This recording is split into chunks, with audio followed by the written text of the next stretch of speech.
নমস্কার বন্ধুরা, আজকে আমি যে রেসিপিটা দেখাবো কাতলা মাছে এই যে ম্যারিনেট করে রেখেছি, কেটে ধুয়ে ভালো করে লবণ হলুদ আর কিছু সর্ষে তেল দিয়ে এগুলোকে আমি কাঁচা মাছ দিয়ে রান্না করব, সর্ষে দিয়ে ঝাল বানাবো।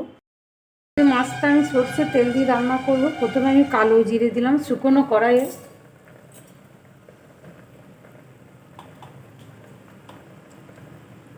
তারপরে সর্ষে তেল দিচ্ছি,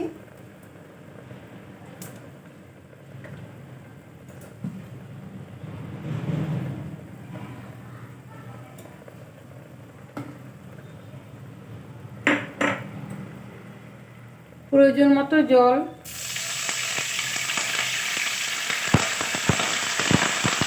আর লাগবে না।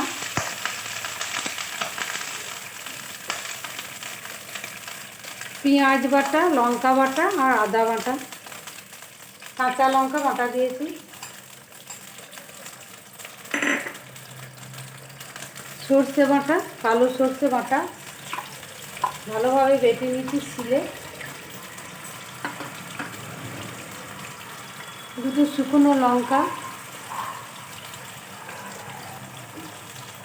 প্রয়োজন মতো হালকা করে লবণ দেবো, কারণ লবণ মাছে দেওয়া আছে, আর একটুখানি হলুদ,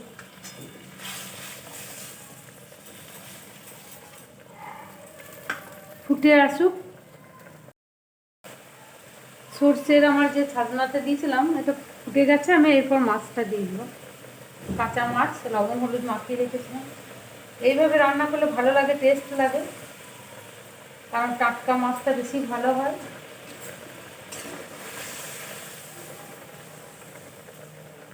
ঢাকা দিয়ে দিচ্ছি আমি।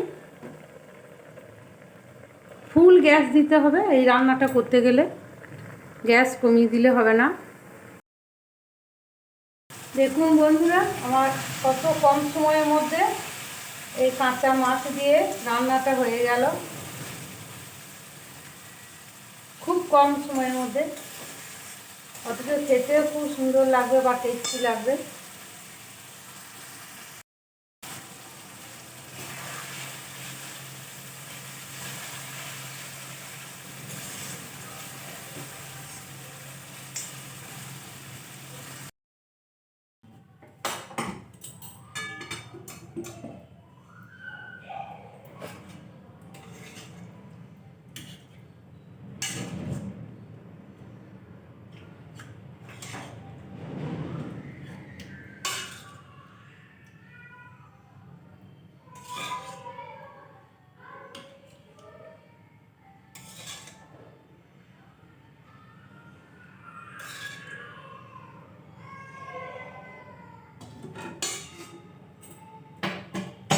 ধনে পাতাটা এর উপর থেকে আমি ছড়িয়ে দিচ্ছি।